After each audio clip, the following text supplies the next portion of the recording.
আল্লাহ বলছেন ওয়ালা তালবিসুল হাক্কা বিল বাতিল, 42 নম্বর আয়াত সূরা বাকারা।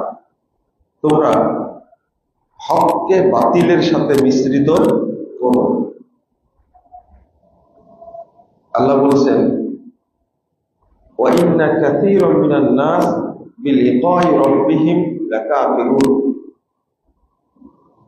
আর একটা আয়াত আমরা সবাই জানি, আল্লাহ বলছেন ওয়া মা ইউমিনু আকসারুহুম বিল্লাহ ইল্লা ওয়া হুম মুশরিকুন। সূরা ইউসুফ 106 নম্বর আয়াত। অধিকাংশ মানুষ আল্লাহর প্রতি ঈমান আনা সত্ত্বেও মুশরিক। ভাষাটা কেমন?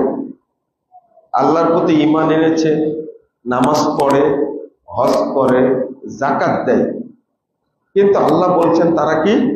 মুশরিক। ভাষাটা সরাসরি মুশরিক বলছেন। আল্লাযীনা আমানু ওয়ালাম ওয়ামা ইউমিনু আকসারুহুম বিল্লাহ। অধিকাংশ মানুষ আল্লাহর প্রতি ঈমান আনে, মুশরিকুন, অথচ তারা মুশরিক। এখানে বললেন আল্লাহ তাদেরকে মুশরিক বলবেন, অথচ আল্লাহর প্রতি ঈমান এনেছে।